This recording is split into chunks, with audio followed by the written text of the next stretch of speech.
want to say that this is thanks to a grant that we received from the Corteva and Pheasants Forever. So thanks to them, we got all these cool stuff for you guys. We're going to do all kinds of fun activities.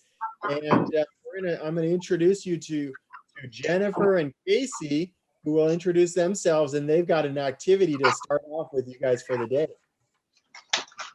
Hi, kiddos. My name is Jennifer Sharpie, and I am with the Colorado Foundation for Agriculture and the Agriculture in the Classroom program. You all have probably seen our Colorado readers. I know Miss Delkey gets those, and maybe you haven't gotten to them yet this year, but we provide those, and we also work closely with Coach Klatt, very closely with Coach Klatt. So Casey. Yes, hi guys, my name is Casey. I'm a student at Colorado State University in Fort Collins, and I am Jennifer's intern this year, so I get to help her out with things like this. Hey kids, we're going to run through a couple little housekeeping things before Jennifer and Casey get started. We need for you to have your planting stuff handy. We told the teachers it wouldn't be bad to have a cover over your desk because there's going to be some messy stuff.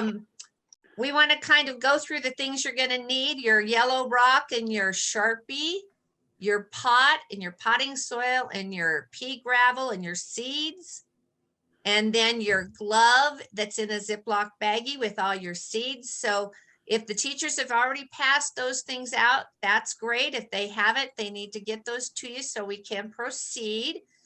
And while you guys are getting those things in your hands and to your workstations, we're just going to tell you a little bit about what this week is going to be. We're going to study about all different kinds of pollinators and the pollinator process. So those of you who know something about honeybees and butterflies and caterpillars and ladybugs, bats, ants, you already have a little edge on everybody else, but you'll know a lot more by the time our 3 sessions with you guys are over. Patrick and Casey and Jennifer, do you want to add something to that? Just as you're getting supplies ready, you'll need either your water bottles or a little cup of water, something to get those cotton balls wet. Patrick? Yeah, I'm so excited. I love pollinators so much. We have a backyard here at our house that I go and take videos of butterflies and bees that are coming to my flowers, and it's a lot of fun. And pollinators are very important with bringing us food, and we're going to learn more about that with Jennifer and Casey and all the different variety of foods that they pollinate and they help bring. So there's a lot of things that are important that we need to keep pollinators safe, and we need to protect their habitats because that helps us have great foods, and plus they're just fun to look at, and they're just amazing little animals. How important pollinators are and honeybees, and they impact 1/3 of the food that we eat. So if you weren't sure what that answer was, it's every 3rd bite. We wouldn't have that food if it wasn't for pollinators. So that's one of the things that we want to teach you. And another thing is, we always tell Patrick's initials are PP. He's Patrick Pulis. So we tell you as a way to remember what pollen is as far as the value on your food plate. Protein starts with P and so does pollen. And so that's what pollen is it's a protein. So PP, if you guys remember that, you'll remember the answer to that question, because pollen is the protein source of nutrition for all honeybees. Yeah, a long time ago, there were no flowers. And how was things pollinated? There were plants, but there weren't flowers. They pollinated by the wind, and some things also are pollinated by water. So the wind blew and all the pollen from granules flew off of the tree, and they landed onto other tree parts, and they created, they reproduced. And that's pollination is so key for reproduction too. So you will see, we'll talk about the flower and how it's pollinated And so we got a lot of really cool things that we've got in store for you. Plus all the cool activities that we're going to be doing, like making a bee rock, a hummingbird feeder, and all these things. It's going to be really, really fun. So why don't we show you the wine bottles and the hummingbird feeders, guys, because that's something that you're going to have to do on your own time between now and our last session. So I've got several samples that I'm going to hold up. Patrick probably has one too. So let me go ahead and show you mine while Chrissy gets hers. So we're going to be making these pollinator hummingbird feeders, and you can see they're made out of wine bottles. They got little designs on them. I've got a flower, I've got Pollinator Camp on there written, I've got clouds and a hummingbird drinking some more flowers. And so these will be used to have hummingbirds come and drink from it. So you'll fill it up with nectar, and the nectar recipe is in your folder, and you'll be able to create these, and you'll have some time in classroom time to make these, and it's a lot of fun. So yeah, so that's one of the activities. And you guys all have puffy paint that your teachers have, and you all have a nipple sipper that goes in. It's a cork, and some wire, and we will assemble them on the last day. But it's very important that you guys do the puffy paint ahead of time, because it's really thick and very pretty. It attracts the hummingbirds, and it needs to dry thoroughly before we put the wire on. So we just wanted to show you that. Now we're ready to launch into what Jennifer and Casey are going to teach. yay. Yay. Let me share my screen here. Great. All right, Casey. Awesome. So first we want to ask you guys, what are some things humans need to grow? And I don't know if it'll be easy for you all to answer since you're in a big classroom. But maybe if the teachers can type in the chat a couple things that you guys throw out, that would be great. Food, yep, that's a good one. Water, shelter, those are good too. Air, yep. Protein, yep, that's a good one. Trees, yep, we need trees for the oxygen. Corn, vitamins, yep, those are all great things. So like you guys said, humans need water, food, and energy to be able to grow. So can you all tell me now what seeds need to grow?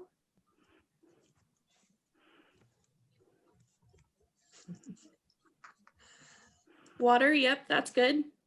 Dirt, yep. Oxygen, sunlight.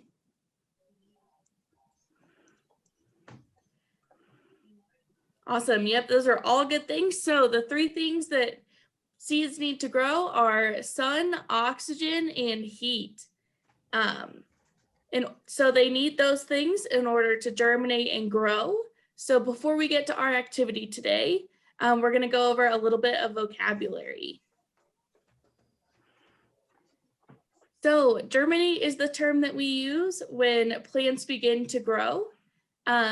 Dormancy in a plant is when it is not active, but it is able to become active. A seed or a plant can lay dormant in order to protect themselves from cold temperatures. The next one, an embryo. This is an animal, plant, or human in the early stages before it is born, hatched, or sprouted. And the seed coat is the protective outer covering of a seed. So if you look at this little picture on the right, you can see the seed coat as that bright green outside of the seed. So we'll go to our next slide here. All right, so what happens while a seed is germinating or beginning to grow? So first, the seed to germinate needs warmth, moisture, and air. The seeds will remain dormant and will not germinate until the proper conditions are present. And the seed has those three things: the warmth, the moisture, and the air. The moisture helps to soften the seed coat, and the embryo begins to push through that seed coat, and the new plant begins to grow. So we're gonna go to the next slide. And taking a look at this picture, we can see the seed in its first stage. It is dormant and it's waiting for the perfect conditions. In the next stage, the embryo is pushing through that seed coat. And then in the rest of the stages, we can see the roots push further down into the soil, and the shoot, which contains the plant's stems and leaves, pushes up towards the surface. So now we're going to start getting our gloves set up for our garden in a glove activity. Awesome. So we want to make sure that you guys have everything that you'll need in order to do this.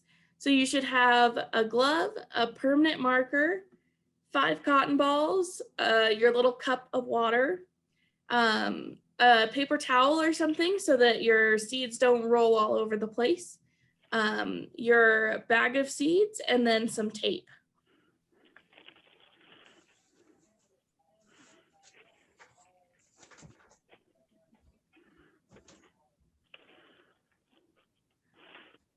Alrighty, so to start, we're gonna have you grab your little bag of seeds and pour them out onto your paper towel if you have one, or just on your surface. And you should see 5 different seed types. So we're gonna give you about 30 seconds to separate out all of your seeds and put them into separate piles. You can see they kind of look different, and then they're all different sizes, so separate them by that.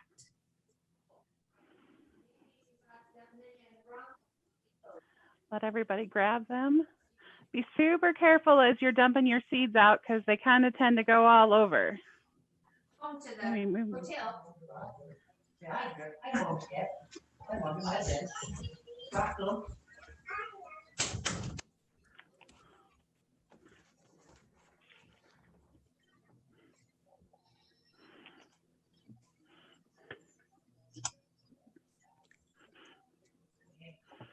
And then if you can see on my screen how we're separating them, we have soybean seeds, which are the bigger ones. They're kind of tan in color. Popcorn, which looks like a popcorn seed that you would eat. Then the oat seeds are the long, sort of skinny ones that are a little bit bigger.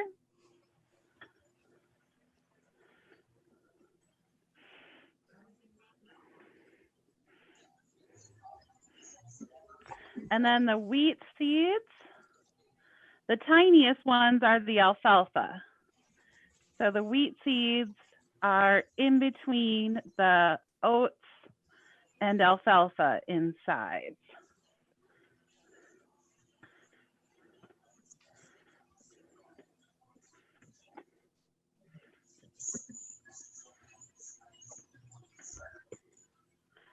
And then the alfalfas are the super tiny ones.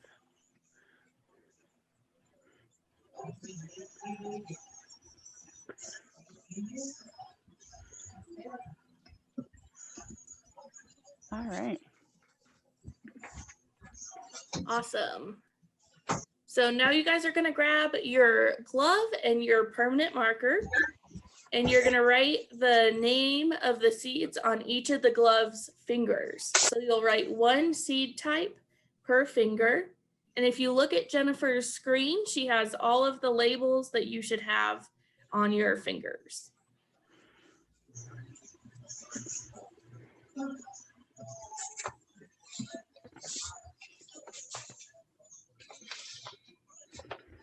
So you write popcorn and soybeans.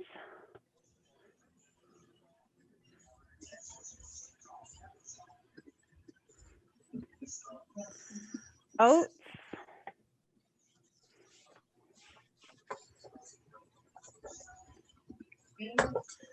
Then wheat on the ring finger.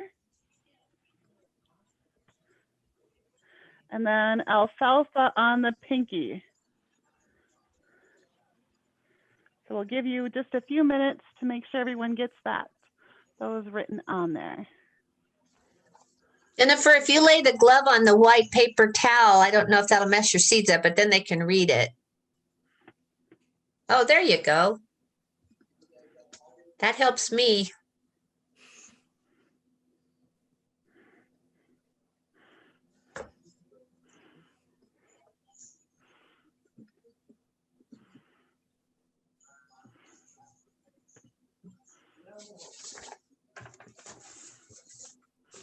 And then if you give us a thumbs up when you've got the majority of the students, when you've got them all written out.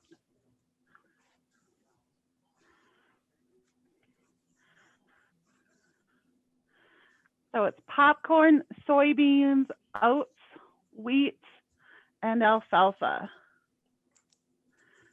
Alrighty, so now you guys are gonna grab one of your cotton balls and you're gonna dip it into the water and wring it out a little bit. As you can see, Jennifer's kind of spreading out her cotton ball a little bit. You're gonna wring them out so the cotton ball is slightly damp and not dripping water. So then after that, you're gonna grab your popcorn seed and you're gonna stick it inside that cotton ball and you'll put that in the popcorn finger of your glove.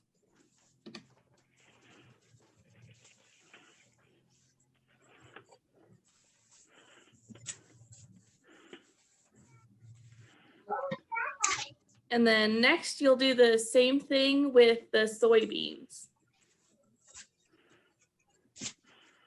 It helps if you pull them apart a little bit and then put the seeds kind of inside the cotton ball and fold it over. That makes it a little bit easier to stick into the glove.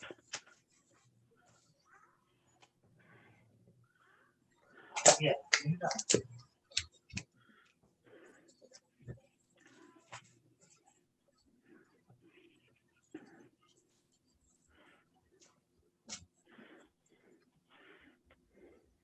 Then we'll do it for the oats.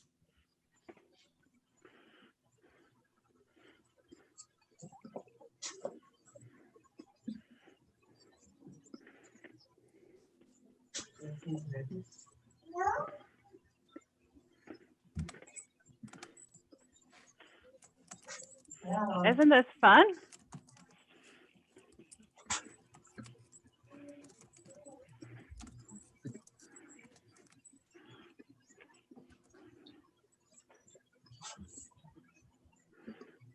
And then for the wheat,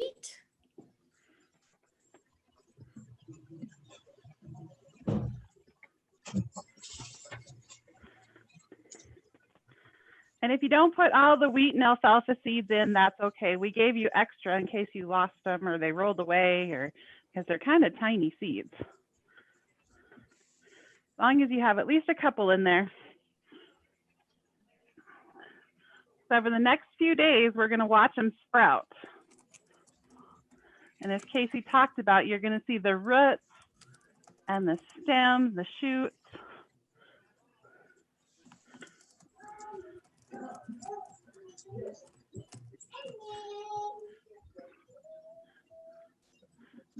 You guys all look like you're doing great. and then the last ones we'll do the alfalfa.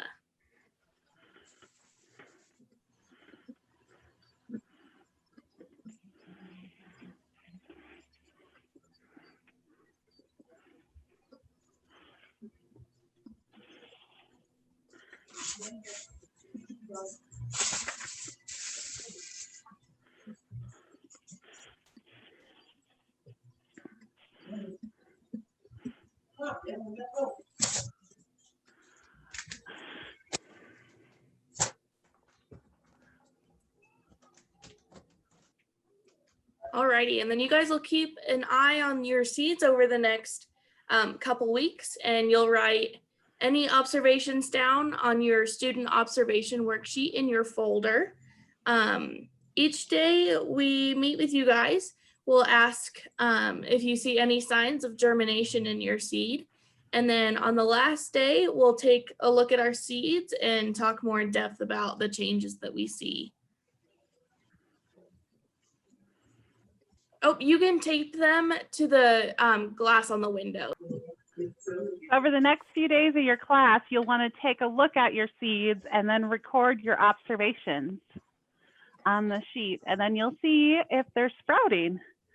And then when we come back with you next week, I think you'll be surprised.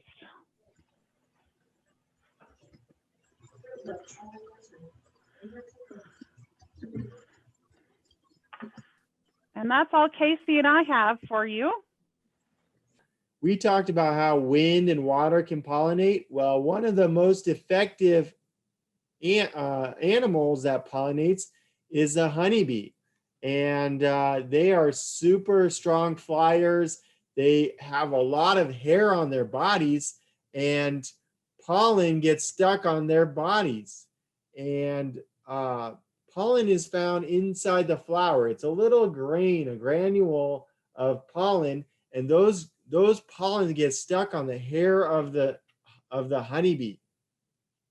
And the honeybee actually has on its feet, it's got little combs, and they take that pollen, they comb it, and they pack it into their legs. So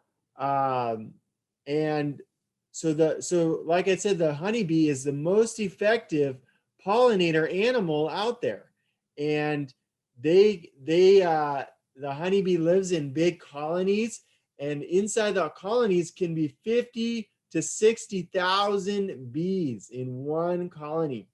And that is pretty amazing. They collect pollen, nectar, and water. And the pollen, like we said, was a protein source of their food. So they eat some of the pollen, and they even make some sort of thing that's called bee bread to feed their young.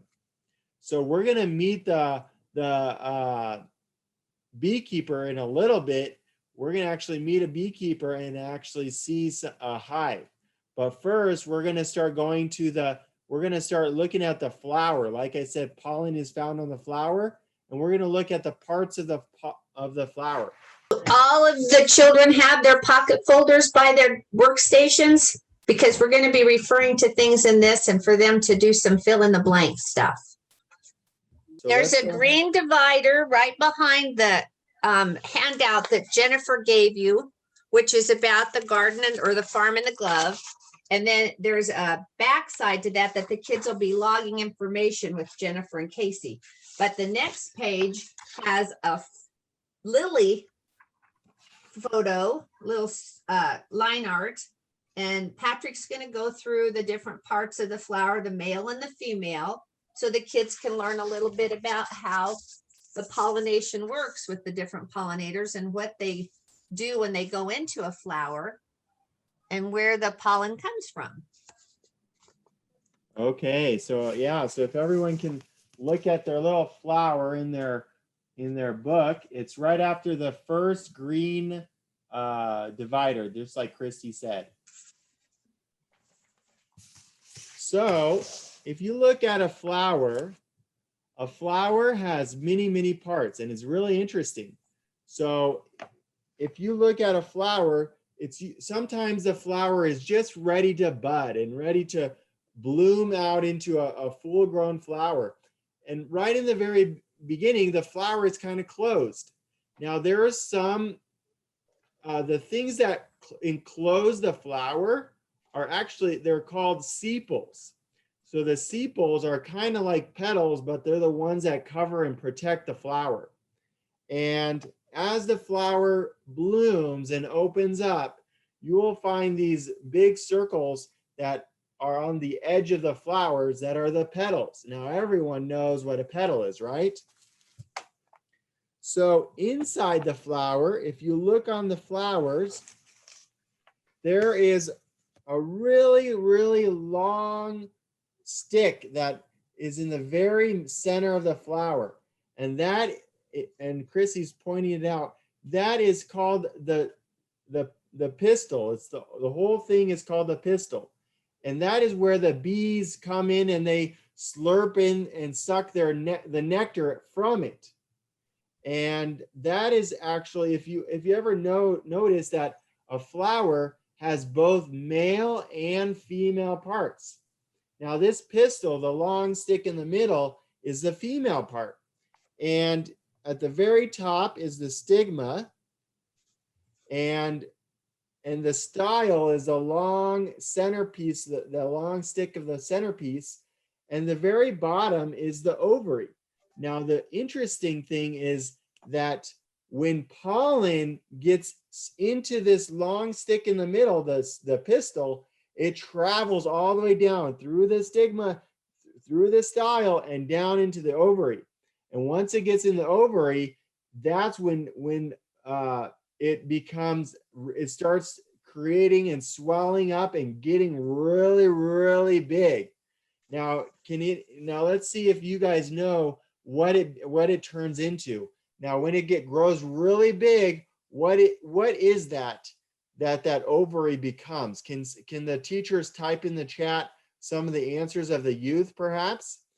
So that ovary gets really big, and inside there are some special things that help reproduce the plant. Let's see if we get a few. Oh, seeds. Yes, the inside the ovary is the seeds, but what am I talking? I'm talking about the whole ovary. What is the whole ovary? It does have seeds in it. Now, what do you got? And let me give you a hint. This is something that you can eat, and it has seeds in it. We're getting some fruit. Yes, Mrs. Stickler's class gets the A+. They get the prize. So yes, the fruit. So whenever a flower, did you know that when we eat a fruit like an apple, here's some pictures, an apple or strawberries or even corn, whenever you eat that, you're actually eating part of the flower. The ovary swells up, and you are eating part of the flower. And then the flower petals break off and they fall off, and then and so all you have is left on the tree or the plant is the fruit. And so I know Coach Patrick, I know Coach Klatt's grown tomatoes and cucumbers in his garden, and I bet the kids have seen the flowers that are there before the fruit pushes the flower off and becomes the vegetable or the fruit. So that's a good lesson. Yeah, next time you guys go look at your garden and go check out those tomato plants and things and watch it grow with the little fruit inside, and starts growing bigger and bigger and bigger and becomes fruit. So now that's the difference between a fruit and a vegetable. A vegetable is the other parts of the plant. So like, for example, celery, we eat the stem of the plant. Carrots is the roots of the plant. And broccoli, we eat the flowers of the plant, the little flowers. And some things we eat the leaves of, like lettuce. And so fruit is all part of the flower. Look at Chrissy showing a flower. And now let's talk about the pollen. You see that bee flying between the flowers? Well, when it's going into that middle stick, that pistil, and it's sucking all that nectar, some of that pollen from the side gets stuck on their hairs, like I was talking about earlier. And the pollen is on the male part of the flower. So we said there's male and females. Well, the pollen has these granules that are on the pollen, and they're called the anthers. So the anthers are the surrounding, those pictures that Chrissy's showing you, the surrounding parts of around the pistil. And so you can see right here, those are the anthers, and on the very top is the pollen, and the things that hold that is called the filament. Very good. Anything else to add, Christy? Well, one of the things that Patrick did mention that's fascinating is how efficient the bees are because of their hairy little bodies. They even have hairs on their eyes, and they have 5 eyes we're going to teach you guys about. But when they go into a flower, some plants actually hang on to the bees until they can cover them more fully. Some of them, the bees vibrate. All of that's part of the process of pollination. And one of the pictures that I showed you talks about pollinating the same type of plant going from the same plant variety to another one just like it, but there's also cross-pollination where they go to other plants. So all of that is part of the process that makes our plants grow and be healthy and produce lots of flowers and fruit. So we hope that you guys will want to plant pollinators in your yards and in your homes that'll help advance the process. Patrick, why don't we talk to them about seeds, the next page in their folder while we have 5 minutes. Yeah, everyone turn over to the next side of your folder, and you're gonna find the worksheet that says seeds. And if you look at this seed right here, it looks like a bean or something. Seeds have both an inside and an outside layer of the seeds. So the outside layer is what protects the seeds. It's usually hard, and it protects it from other animals or from the wind and the rain, from the elements of the sun and things. So it protects the seed, and it keeps it ready until it's ready to germinate. And we'll talk about that fancy word germinate in a second here. And the inside of the plant or of the seed is very soft, and that's where the food is for the plant is kept. And so if you've ever seen a sunflower seed and you have to break open the shell is the outside of the seed, and the inside is what you eat, and that's also food for the plant. So the inside of the seed is also called the endosperm. Okay, so let's flip the page to the back side, and here we see the plant, and you see different parts of the plant. You see the leaves, and the leaves help turn light energy into food through photosynthesis, and it has pores and stomata that help the plant breathe, and actually also create carbon dioxide, or breathe in carbon dioxide and actually breathe out oxygen. So it actually creates oxygen for us to live. And somebody was talking about trees are important for life. We were talking about that earlier. Yes, because Casey said they bring us oxygen for us to breathe. There's also the stem of the plant. Now the stem, if you've ever figured out, it helps support the leaves. It kind of keeps it all holding it all up. And it also brings water. There's kind of like these little highways inside the stem that is traveling, moving the minerals and the water up throughout the whole plant. Now the roots is also something that helps suck up it's kind of like our drinking up the water and the minerals so that it can travel through the plant. Now let's talk about germination, what we were talking about earlier. So a germination is when a seed will sprout into a seedling. So when we just planted those seeds in a garden in a glove, and there are all those seeds in your glove, they're going to germinate. They're going to sprout. There's going to be little tiny little stems and little leaves that are come out, and they're going to germinate and sprout. And those are going to be the seedlings, the little sprouted, and that's what germination is about. And you guys, the fact that that's in a clear glove is so cool, because you'll be able to see when that's starting to happen when inside your glove. And when we plant our pots, do you know that if you took your 2 hands and you took a scoop of really healthy, rich soil, there are hundreds of thousands of microorganisms in that soil. And that gives the plants energy and food, as well as the water and the sunlight that helps everything grow. So we're going to go through that process. So you guys will have a pot. You can put your little sticker. We gave labels to your teachers and some of the pollinator stickers that are about nature on it. And we're going to plant some seeds. Now, this isn't the normal time that you plant, because you usually plant things when it's warm out in the spring and the summer. But if you keep your little pot someplace where it gets sunshine, we're sure that you're going to see some flowers growing. So Great. Remember, the roots are the foundation, right, Patrick? Yep. Yes. Yeah, they're usually in the soil, and you'll see the roots in your garden of glove. And they're going to suck up that water that you guys poured in there, and it's going to create so that the plant can grow. And so So everybody find your gravel. Your teacher should have given you some pea gravel out of a big bag in a little cup so it could be in the bottom of your pot. Okay, so we're going to put the pea gravel in the bottom. Is everybody ready to do that?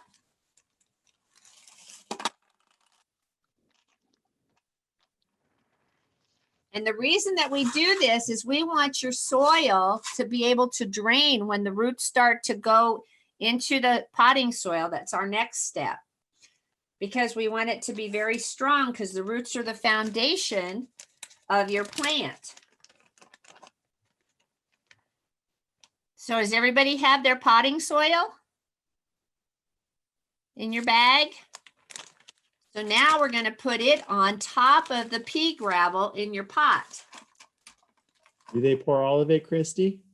Well, we wanted to make sure everybody had plenty because when you put some water and the seeds in, it's going to break down a little bit. But we want to use this baggie to catch the water like a drain cup. So if it won't all fit, you guys can create a bag and pour all the excess potting soil in that bag so that we can save it and use it for something else. So if it goes up about to this little edge, that'll be perfect. Can you see mine? Pretty full. Okay, so I'm going to take my extra and put it in another bag that I had handy and save it. And then I'm going to put this bag that had my soil in it underneath my pot so that as I water my plant, it won't leak and make a mess anywhere. Okay? So that's your next step. So that the water will be able to drain and stay very healthy. You guys tell me when you're ready. Let's go ahead and show them the little shovel that they got from 4-H and Corteva, just while they're getting ready. Each get to take a shovel home, so when you're ready, you can do this at home and you're in the real dirt. That way you can dig it out and fluff it up before you plant your seeds. And this potting soil has all kinds of nutrition in it for your plants and minerals. So this is a seed packet also from 4-H and from Corteva, who is the grant that Patrick talked about. West Greeley Conservation District and Patrick's grant is what's paying for all these materials that you guys are getting to use today. Now, you saw all kinds of seeds when you did your seed in a glove. This is a pollinator mix of a variety of seeds like zinnias and petunias and impatiens and all kinds of cone-shaped flowers that pollinators love. So if you put about that many into the palm of your hand, then you can take and pinch them, sprinkle it over the soil so that they fall and they spread out in your little pot. Just like that.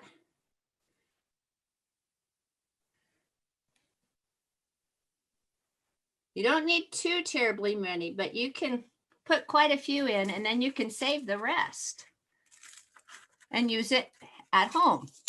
So you can just fold it over so you don't spill.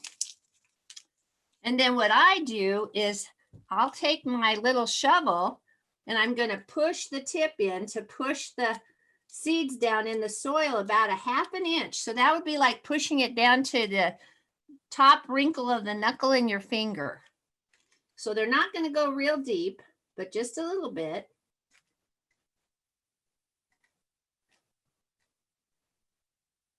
And you can use your finger. You don't have to use the shovel.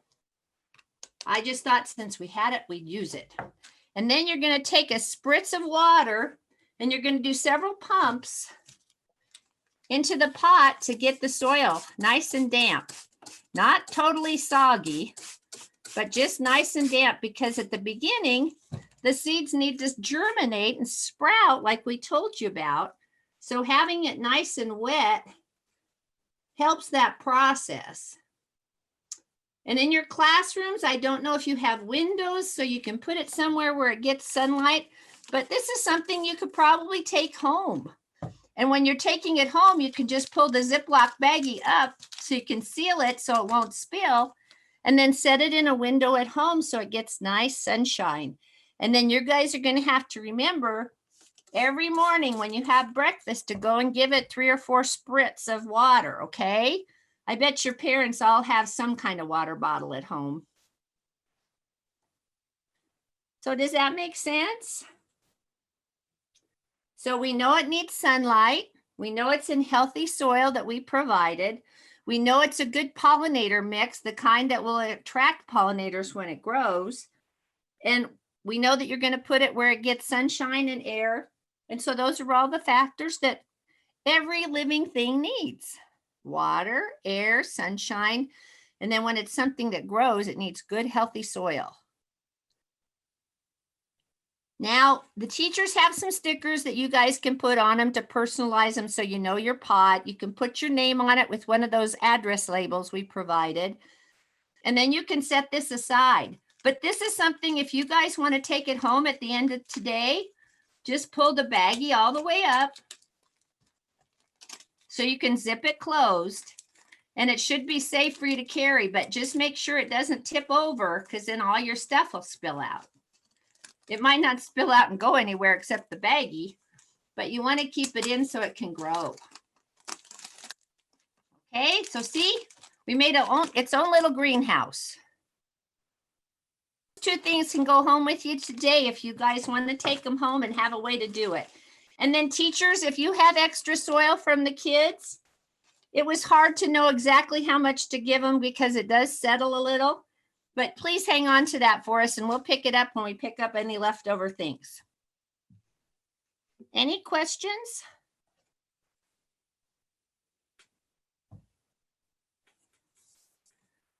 Well, Patrick, do you think while the kids are getting things wrapped up that I could show them and talk to them a little bit about our next activity that'll follow our learning about bees? Sure, yeah. We're going to teach you a lot of vocabulary and about the life cycle of the honeybee. So everybody's going to get a yellow rock, and you've got a Sharpie marker that your teachers will pass out. And we're not going to do this for quite a while. This will be kind of towards the end of class. But I want to show you some of the bees that we've done, because we want you to pay attention while we're talking about the 4 wings that a bee has and the 6 legs that the bees have. Their big compound eyes, their ocilious eyes. I have stripes. Some bees have a stinger and some don't. And you'll learn about that. But there's 3 different parts: the head, the thorax, the abdomen. And we're going to go through all that with you with our worksheets and label it. But when you make your own bee out of your rock with your marker, you're going to try to get as many of these different body parts on there as you possibly can and be creative and make it your own bee. I call one of mine Sam and one Sarah. So you can name them depending on if you make a queen bee, a worker bee, or a drone. And Patrick's going to help us learn about the differences. Hey, Chrissy, why don't I show them the resources of the magazines real quick? Perfect. I'm going to switch my sound. Okay. All right. So everyone, your teachers each got a few of these magazines that we actually created ourselves. So you can see this one's on the honeybee, this one's on the butterfly, this one's on the bat, we've got one on the ant, and we've got one on the hummingbird. So these are awesome resources that your teacher has. So whenever you want to learn about a different pollinator, come to these and look at the different kinds of things that the information that says. There's a bunch of pictures all about the pollinator, and there's also even activities for you to do in each one of these. And some of these activities we're going to do with you during this camp. So if you ever want to make another one, then definitely look at these magazines and read through them. You can check them out from your teacher and look through them throughout the day and then return them. and have other kids learn about them as well. So they're really jam-packed with information, and we actually created these. Christy and I, West Greeley Conservation District and 4-H has created these, and we're so happy and excited for you guys to have these resources for you to look at later on. Okay. Christy? Patrick, before we go clear into the bee stuff, I want to talk to him a little bit about trees because trees are very important to pollinators too. So guys, in your pocket folder behind the sheet about germination, there is a sheet that has some terminology about growing, as well as the bottom part, which is talking about tree treasures. How many of you guys recognize Arbor Day? I know trees are very important in Windsor. Do you know that there's a tree in California that's 4,800 years old? Isn't that incredible? It's a pine tree and the trunk is humongous. You can't even get your arms if there were 4 or 5 of you holding hands all the way around that trunk. So that's pretty amazing that a tree has lived that long and is doing that well. People rely on trees for all kinds of things, and forests rely on them for drinking water. And in the United States, that impacts 180 million people. So the fact that they give off oxygen and take in carbon monoxide, that's all important to our ecosystem. On the tree treasure sheet on the bottom half of your handout in your book, it talks about the benefits, and there's 5 numbers on your little picture of the tree. And I want you kids to help us. You can raise your hand and your teacher can let us know your answer, but there are parts that we're going to identify. So one part, A, letter A, holds branches high and moves water and food around the tree. Which one do you think that is? Is that 1, 2, 3, 4, or 5? Holds branches high and moves water and food around the tree.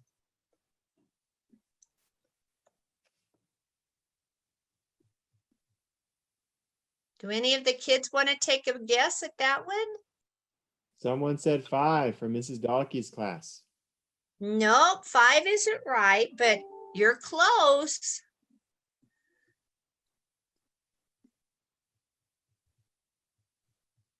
Someone said 4 for Mrs. Stickler's class. That's right. It's the trunk of the tree.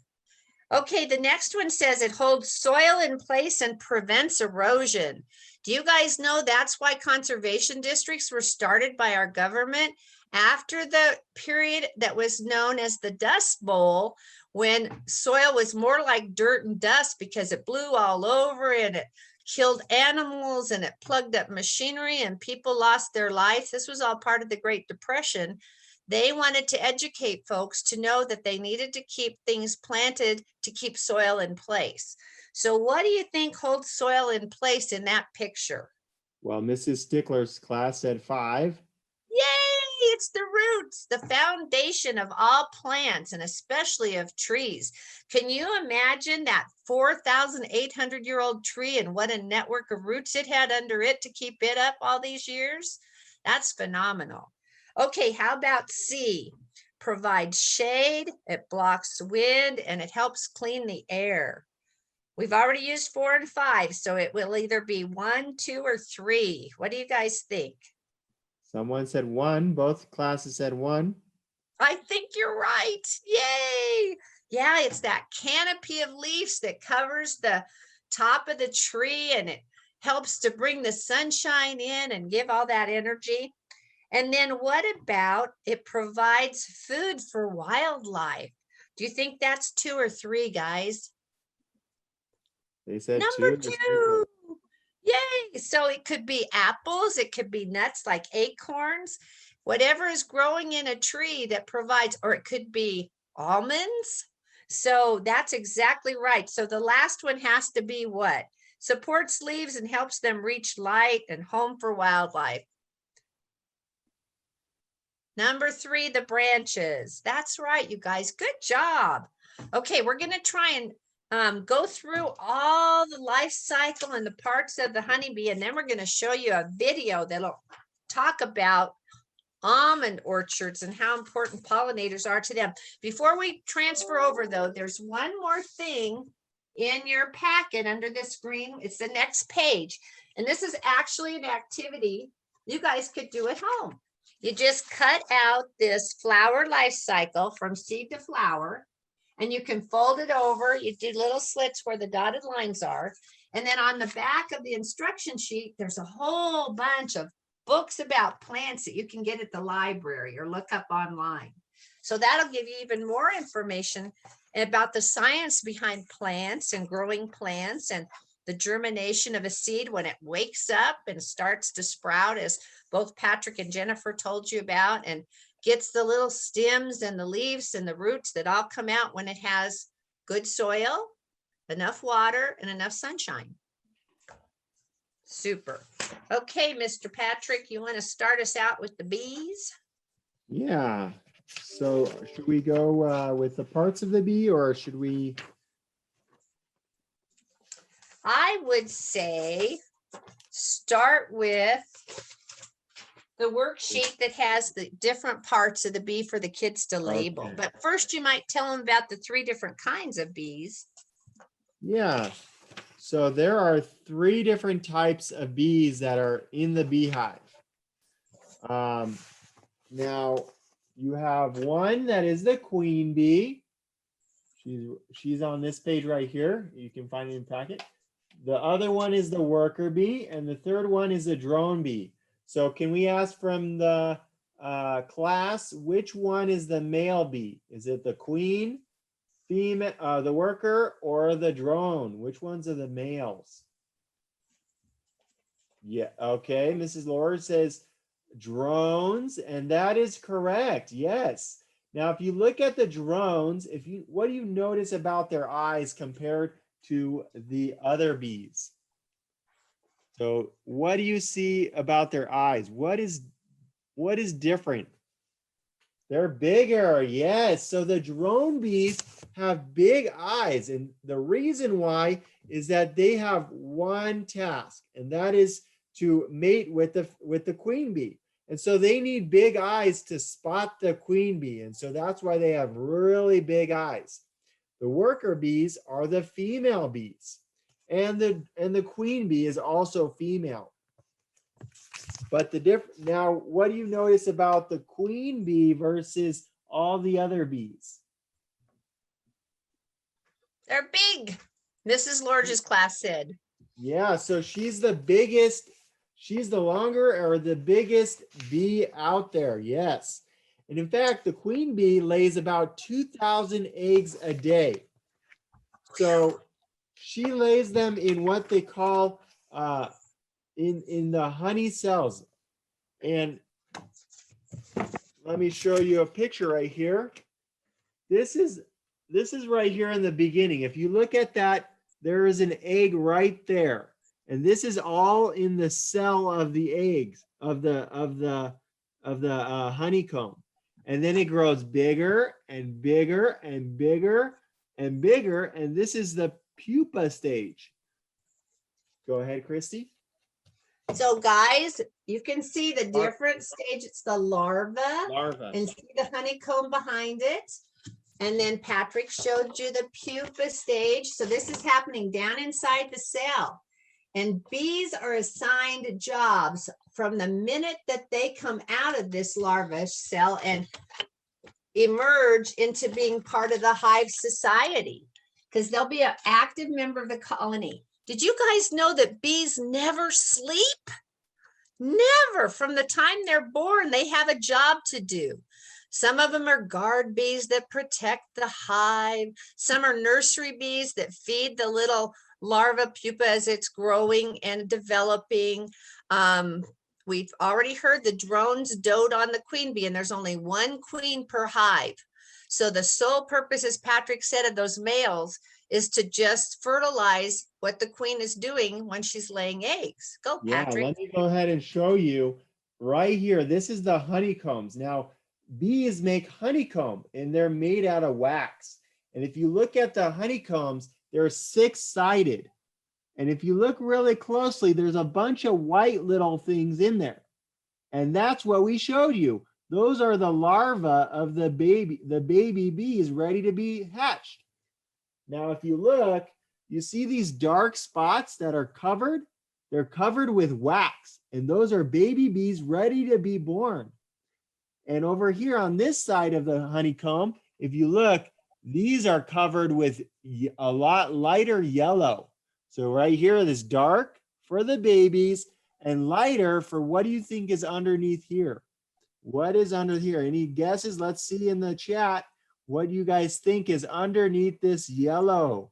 I see somebody guessed honey. Honey, yay, that's right. So bees make about, they can make about 80 pounds of honey, about, I think it's 30 pounds a week. And so they make a lot of honey, and that's from the nectar that they slurp up from the pistil. Remember that pistil that's in the center of the flower? They slurp up the nectar, they put it in their stomach, and they have a honey stomach.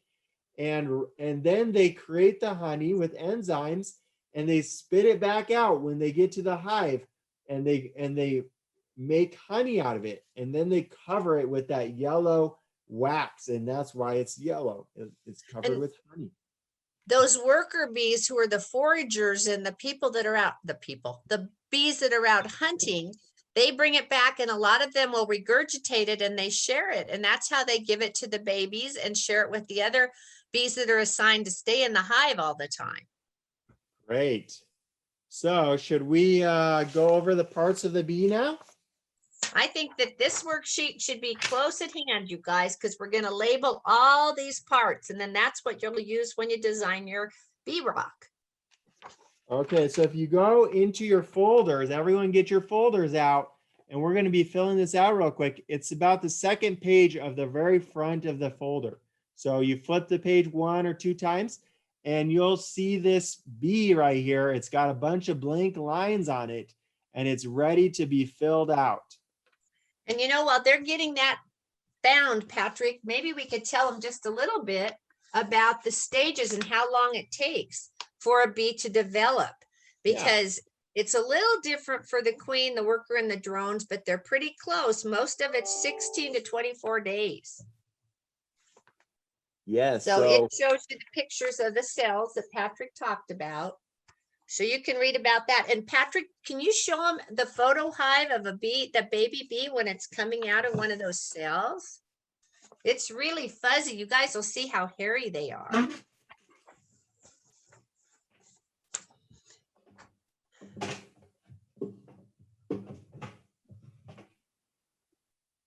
Okay, here I got it. So here's a picture of the young bee. It's very fuzzy. Can you get it so it reflects? Does it reflect your? There you go. Now they can see it. Okay, So see how it has hair everywhere on its legs and on its tummy, its abdomen, its thorax, up on its eyes, by its antennas, and then see its wings. Take a look at this. It's a really fuzzy and hairy, just like you said. Can you see that hair on her eyes? Yeah, it's really cool. And you can see the honeycomb that she's right next to it too. So that's a brand new bee that's just come out of one of those cells, and they have to eat their way out. And that process is what gives them the energy to then go about whatever duty they're assigned in the colony in their hive. Okay, now that you all have the worksheet out, we can go ahead and start filling it out. So like Christy was saying, let's figure out what is important with an insect. What do insects have that are different from other animals? Can you guys say in the chat? I see somebody hand up with the yellow shirt. Thorax. Yes, that's Perfect. one of them. How many legs do insects have, guys? Insects, all insects. They have 6. Yes, good job. Very good. So insects have 6 legs. Now that you guys have been sitting a little while, I'm going to teach you a song about the different parts of the honeybee, of all insects, okay? So somebody said thorax, and I see another one, abdomen. Very good. So the three parts, so everyone stand up from their desks and we're going to sing a song, all right? So everyone start, have you ever heard of the song Head, Shoulders, Knees, and Toes? Yeah, well, we've got another version that the bees really like and all insects. So ready? Head, thorax, abdomen, abdomen. Head, thorax, abdomen, abdomen. All right, now let's have everybody else do it with us, okay? So together, everybody. Head, thorax, abdomen, abdomen. Head, thorax, abdomen, abdomen. All right, good job, Good guys. job. That helps you All right. remember those three things that are key to almost every insect we're going to talk about. So go ahead and label those three parts. The head is the arrow that's pointing to the head. The thorax is the one that's right behind the head. It's kind of like the big ball, and that's the thorax. And the abdomen is the one that's kind of pointing to its back, the top of its back, and that's abdomen. Okay. Now somebody wrote stinger from Mrs. Dalkey's class. Yes, honeybees have stingers. Not all insects have stingers, but honeybees do. Now, if you look at the stinger, it's at the very tip right here. You can label stinger. Now, let me just tell you about the stinger for a second. Now, if you look at Chrissy's going to talk about the stinger. Well, we're going to share this, but I want you guys to see that the worker bees have a barbed stinger. See how it's all rough? And that's just like a fishing hook if you guys have ever gone fishing. Now, the queen bee doesn't have a barbed stinger, and the drone has no stinger whatsoever. So it's just the females that are the worker bees that have a stinger. And you know, we've had kids when we've done our bee camps that are so afraid of bees. And we want you guys to know they're very gentle creatures. They're attracted by bright colors and by things that smell good. So if you have a bee that's fluttering around you and you have on a bright colored shirt and maybe some perfume or some good soap that you used when you showered, they're trying to figure out if you're a flower. So they just are curious. But if you don't swat at them or scream or run away or make them feel threatened, they probably won't do anything to you, because if a bee stings you, that barbed stinger pulls out their guts and the bee dies. So they really don't want to sting unless they think the hive is in jeopardy or they're protecting the queen. Is that right, Patrick? Yes. Okay. And Mrs. Dalkey's class wants us to see the three parts again. Okay. So the head is right here. You can see that line right there. That's for the head. The thorax is this line right here. It's pointing to the circle of the thorax. So it's this line right here. Everyone got it? Okay. And then the abdomen is pointing to the top, the whole back and the bottom part of the bee. So that's this line right here. Okay. And the stinger is the very tip right here pointing to this stinger. And like Chrissy said, drone bees do not have stingers. So I always imagine I could find a drone bee. Do you remember how you can find one? He's got the big eyes, right? And I always dreamed about having a pet bee. And I figured that drones are the best pet bees. Why? Because they don't have stingers. They can't sting you. So I could put him in my hand and I could take him as a pet and hold him because he can't sting. But you have to keep him in the hive because the only bad part is that they can't feed themselves. They have to have the females help feed them because they don't have a long enough proboscis. Now, what's a proboscis, do you say? A proboscis is their tongue. So down here, you see their proboscis is another word for tongue. Yep. Now, you guys also talked about the 6 legs. So if you look on the 6 legs, that's pointing to a bunch of arrows right here. It's pointing to 1, 2, 3 arrows, pointing to all 6 legs. That you can label legs. So the proboscis is the tongue. It's at the bottom. And then above it is mandibles. And they're just kind of like little hooks on their side of their jaws. that kind of grab things, and they're kind of like teeth, but they're also they're movable, and they can move, and they're kind of like another appendage that will move and create and like move the pollen and smush it together to create bee bread for the young bees. And above that is antenna. Antennas are the two long things that are coming from their forehead, and they're to feel and sense and Guide them. yeah, and then you have the compound eyes, which is just above that. And the compound eyes are the big eyes that they have on the side of their heads. And they're compound because they're made up of a bunch of little compound, like kind of like little circles or hexagons, and they're all compiled up into the one eye. And then the ocellus eye. Do you see those three dots? Ocellus eyes are what they can see ultraviolet light. And we'll talk about that. That's flowers have these ultraviolet light guides, and they can, and the only thing, we can't see ultraviolet light. It's a special light that is outside of our human vision, but bees can see it. And on flowers, they can see special lines that point to the pollen, and the flowers are pointing to the pollen with these ultraviolet guidelines. So how many eyes does a bee have? Can I get an answer? You have to count them all up. Yes, Mrs. Stickler's class, 5 eyes. So the 3 ocellus and 2 compound. And the ocellus. Very good, you guys. Okay, show them the top half too. I know this is small, guys. So what I would suggest is when you're filling this out, if you maybe put, like, for the 4 wings, you write FORE, and you can come back and fill in the rest from the list. But that way, head, hind wings, as Patrick goes through them, that might give you a little edge, because I know it's very small for you to see. Okay, so we already talked about the head, thorax, and abdomen, but now we're talking about the wings. Now, bees have how many wings? They have 2 pairs. So 2 pairs is a total of 4 wings. So and so they have a total of 4 wings. They have 2 forewings. Those are the big wings. And they have 2 hind wings. Those are the really tiny wings. And what happens is when they fly, they've got little hooks, and the little hind wings hooks onto the forewings, and so they fly really strongly.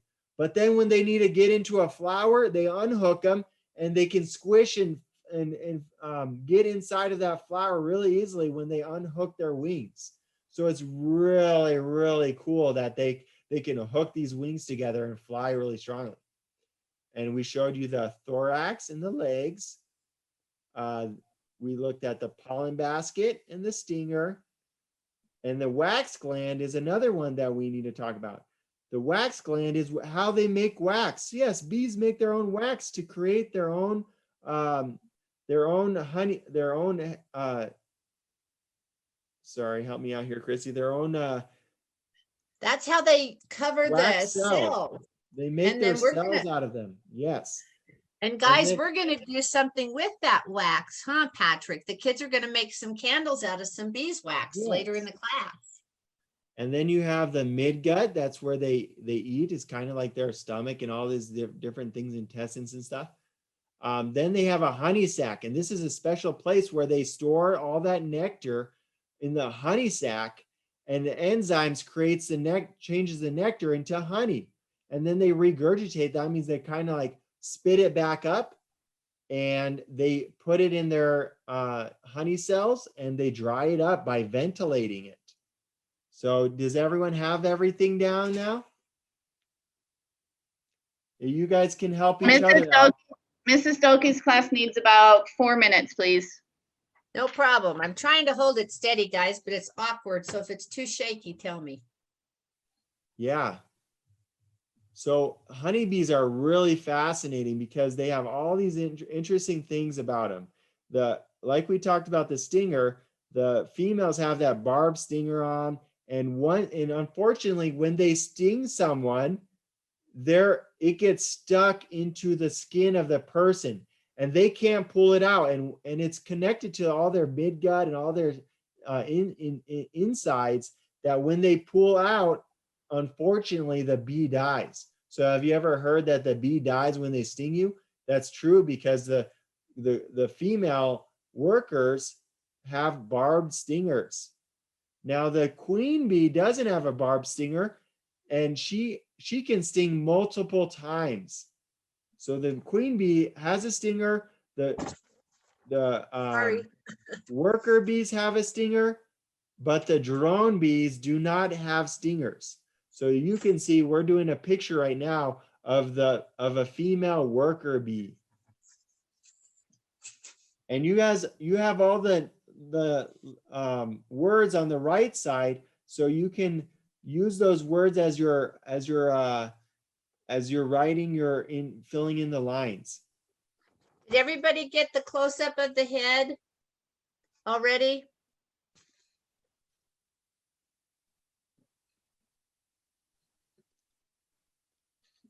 Okay, how are we doing? Are we ready to move on?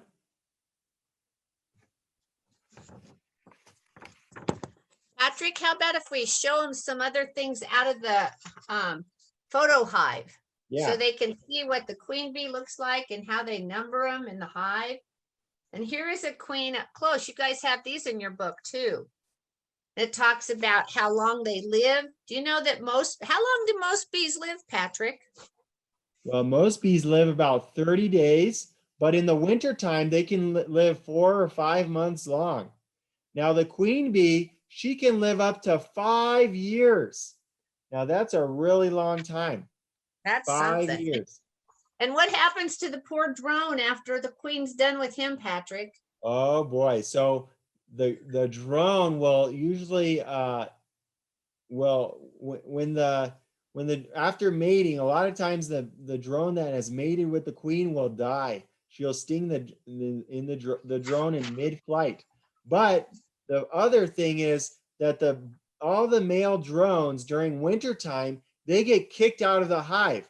All the females do not want to feed them all that rich honey, so they kick them out of the hive. And unfortunately, the drones can't survive by themselves, so they end up dying. So about this time of the year, they're starting to kick out all the drones so they have enough honey to survive through the winter.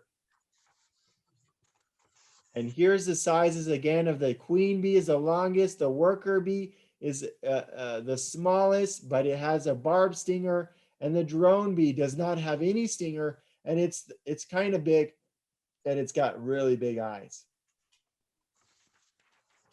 That gives you a good idea of all the different types of activities, the different parts, the life cycle through the pupa and the larva and egg. And you know, those eggs are so tiny when they're laid. They're about like a period on a sentence when you have a worksheet that you look at, guys. So they're very small.